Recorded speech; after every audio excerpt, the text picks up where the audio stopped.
Donc, on va faire les propriétés de la fonction du second degré ensemble.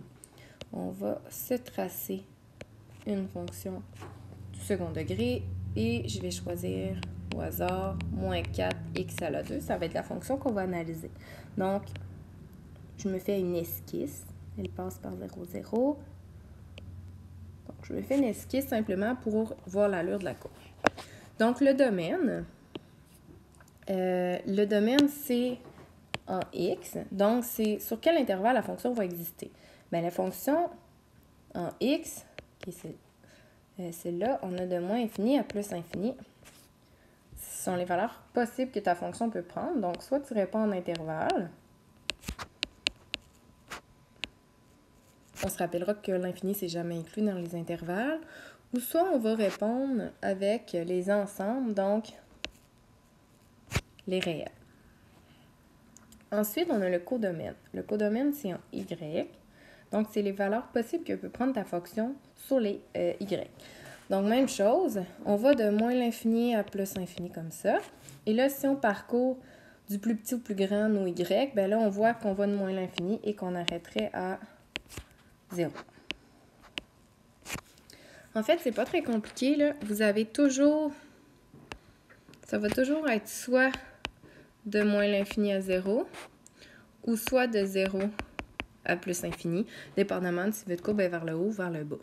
Ça va toujours être de moins l'infini au max, puis de moins l'infini du min à plus infini, parce que, dans le fond, on se rappelle que ce qui était responsable du déplacement vertical et horizontal, c'était HK, et là, HK valent toujours 0, 0. Après ça, l'abscisse à l'origine, c'est la valeur de x quand votre y vaut 0. À quel endroit y vaut 0? C'est à l'origine. Donc, quand y vaut 0, x vaut 0.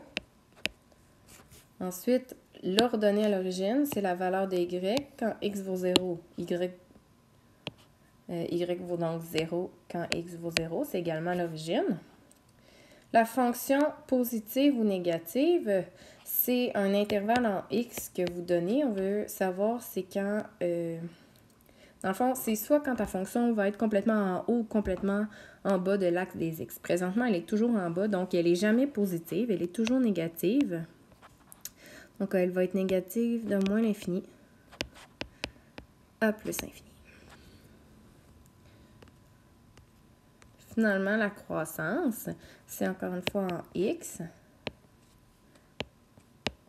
Donc, si on regarde sur notre image, notre fonction, elle est croissante dans cette partie-là. Donc, de moins l'infini à 0.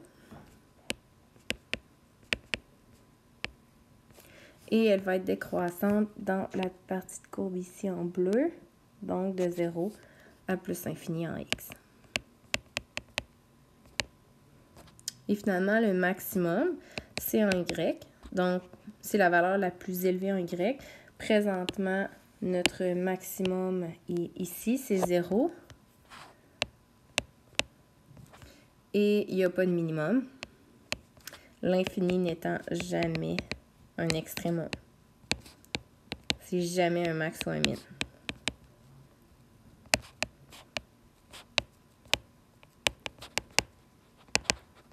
Donc, ça complète les propriétés.